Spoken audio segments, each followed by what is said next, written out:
Lorsque je vais commencer le positionnement de mes vues, que ce soit des vues en plan, des vues en coupe ou des élévations, sur des feuilles, je vais positionner ces vues sur base d'un cadrage. Alors, quelque part, on a déjà abordé cette notion en parlant des élévations et des coupes, puisque quand je regarde une coupe, j'ai une zone qui correspond, on l'a vu, au cadrage accessible sur le symbole de la coupe en plan, en coupe ou en élévation. Mais je vais avoir ça également pour les vues en plan. Donc ici, à première vue, je n'ai pas de cadrage pour une vue en plan. Eh bien, en fait, ceci va être géré par ces deux boutons-ci. Alors, ce sont deux boutons on-off chaque fois, donc ces deux positions, oui ou non. Afficher la zone cadrée. Si je clique dessus, voilà, j'ai ma vue cadrée, mon cadrage de vue qui apparaît ici. Alors, ce cadrage va faire en sorte que, si je le modifie, quand je mettrai cette vue en page sur une feuille, je ne verrai de cette vue que la partie qui est affichée dans ce cadrage. Autrement dit, si je voulais faire une mise en page avec un morceau de bâtiment, je pourrais très bien régler mon cadrage de cette manière-là. Alors, souvenez-vous, j'avais cette possibilité-là au niveau des coupes, eh bien je l'ai également en vue en plan. Donc je pourrais aussi, au niveau d'une vue en plan, séparer mon cadrage en deux parties et présenter une vue en plan de ce type-là. Bon, ça sera évidemment plus rare qu'en coupe, donc ça sera moins souvent utilisé. Quoi qu'il en soit, donc ce cadrage, eh bien, une fois qu'il est là, je peux l'activer ou pas. Donc en fait, ce bouton-là va demander d'afficher ou de masquer la zone cadrée. Donc je vais par exemple, pour bien comprendre, réaliser un cadrage comme ceci. Donc avec ce bouton-là, j'affiche ou pas la zone cadrée. Et avec ce bouton-là, j'active ou pas le cadrage de la vue. Vous voyez que par exemple, les symboles d'élévation qui se situent en dehors du cadrage, ces murs-ci aussi, ils réapparaissent à partir du moment où je demande de ne pas cadrer la vue. Dès que je vais demander de cadrer la vue, eh bien, tout ce qui est en dehors va disparaître. Ce cadrage peut également être géré de manière en esquisse. Donc je vais par exemple demander de ne pas cadrer la vue. Et quand je sélectionne ce cadrage ici, je vois que j'ai accès à un bouton ici qui me permet de modifier le cadrage. Quand je vais cliquer sur ce bouton, je passe en mode esquisse. Donc on avait déjà abordé une première fois ce mode esquisse lors de la création des quadrillages. C'est la même chose ici. Vous voyez que j'ai de nouveau cette fois-ci accès à certains outils qui vont me permettre de gérer le dessin de mon cadrage. Et les autres rubans sont totalement inactifs tant que je ne quitte pas ce mode esquisse. Et donc je vais pouvoir dire par exemple, eh bien moi je voudrais que le cadrage de cette vue corresponde à ceci. Et donc je vais, en utilisant des outils tout simples 2D, réaliser un autre type de cadrage pour cette vue-ci. Je valide. Voilà, et ma zone cadrée maintenant est représentée comme ceci. Et donc quand je vais cadrer la vue, voilà, je vais avoir ma vue qui va être cadrée de cette manière-là en suivant l'esquisse que j'ai créée.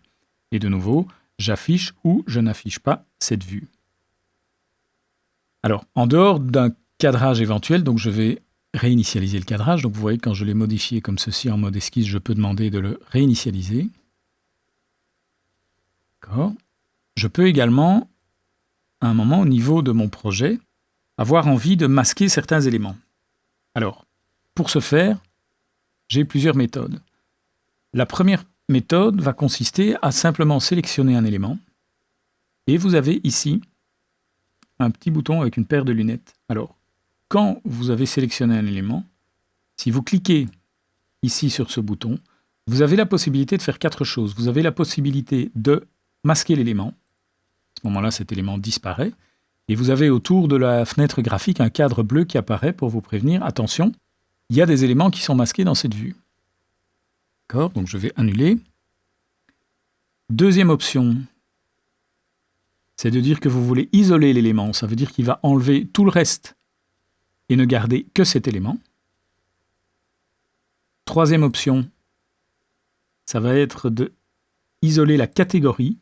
À ce moment-là, comme cet élément appartient à la catégorie mur, et ça on va le voir dans quelques instants, la notion de catégorie, il masque tout le reste. Donc vous voyez que les symboles de coupe, les symboles d'élévation, tout le reste, donc j'aurais eu des escaliers, n'importe quel autre élément 3D, il aurait disparu également, je n'aurais ici plus que les murs visibles. Et la dernière option, c'est l'inverse de ce que je viens de faire, c'est-à-dire masquer la catégorie. Et vous voyez qu'à ce moment-là, c'est l'inverse, ce sont tous les murs, donc toute la catégorie mur qui disparaît. quand je vais faire ça, supposez que je me dise, voilà, je veux masquer ce mur-ci. Je le masque. Et puis, plus loin, je dis, moi, je voudrais masquer cette coupe. Masquage. Je veux masquer ce mur-là. Donc, je vais comme ça, les uns derrière les autres, masquer plusieurs éléments. Alors, ça me permet de faire du masquage. Donc, je ne suis pas obligé de travailler avec les catégories, je peux travailler élément par élément. Par contre, une des contraintes, c'est que si maintenant je veux les faire réapparaître, eh bien, je n'ai qu'une possibilité, c'est de faire restaurer masquage isolement temporaire. Quand je vais faire ça, il va récupérer tous les objets qui avaient été masqués avec les lunettes. Si je veux pouvoir, dans des éléments masqués comme ça, en récupérer certains et pas tous, eh bien, je vais utiliser une autre méthode, qui est la petite ampoule qui est ici. Alors, en fait, pour ça, quand je sélectionne un élément, plutôt que de venir ici et de demander de masquer l'élément, ce que je vais faire, c'est que je vais faire un clic droit et je vais demander de masquer dans la vue. Alors de nouveau, c'est un peu la même chose, je masque soit l'élément, soit la catégorie. Donc ici, je vais demander de masquer l'élément. L'élément disparaît. Donc je vais remasquer par exemple les trois mêmes éléments. Donc je vais sélectionner la coupe, masquer dans la vue, élément, et ce mur-ci, masquer dans la vue, élément. Voilà. Alors, le gros avantage de cette méthode-là, c'est que là, je vais pouvoir récupérer les éléments les uns après les autres. Donc, si je viens ici, sur les lunettes, je n'ai rien à ma disposition, puisque je n'ai pas utilisé ce bouton-là. Par contre, si je viens ici sur la petite ampoule et que je clique, je passe en vue, cette fois-ci avec un cadre rouge autour de ma fenêtre graphique, et cette vue va me montrer les éléments qui sont masqués. L'intérêt de la chose, c'est que je vais pouvoir ici maintenant, un par un, donc supposons que je dise, eh bien voilà, moi je voudrais laisser la coupe masquée et ce mur-là masqué, mais par contre je veux récupérer celui-là, eh bien je peux à ce moment-là cliquer sur ce mur-là, refaire un clic droit, et cette fois-ci, plutôt que de faire masquer dans la vue, je vais demander d'afficher dans la vue l'élément. Je vois qu'il redevient gris, et donc quand je vais recliquer sur l'ampoule, eh bien j'irai récupérer uniquement cet élément-là. Donc je vais pouvoir de cette manière récupérer tous les éléments. Je vais agir de la même manière au niveau de la coupe. Voilà, donc tout est récupéré. Et donc, ça va me permettre, supposons que je refasse la même opération avec les lunettes. Et puis je me dis, après avoir masqué ces trois éléments, voilà, j'aimerais bien récupérer ce mur-là, mais zut, comme j'ai utilisé les lunettes, je ne peux pas le faire en une fois. Eh bien, ce que je peux faire, c'est qu'en venant ici sur le même bouton, je peux demander « Appliquer masquage isolement à la vue ». Ça veut dire quoi? Ça veut dire que quand je vais cliquer là-dessus, il va transformer le masquage des éléments que j'ai fait via les lunettes comme si je l'avais fait avec le clic droit. Donc, je vais faire ça. Vous voyez que le cadre bleu disparaît. Et les trois éléments sont cette fois-ci cachés quelque part derrière l'ampoule. Et donc, je vais pouvoir maintenant les récupérer un par un. Voilà, donc je vais pouvoir les sélectionner et demander « Affiche-les dans la vue » et je peux tous les récupérer, donc tous ou un seul.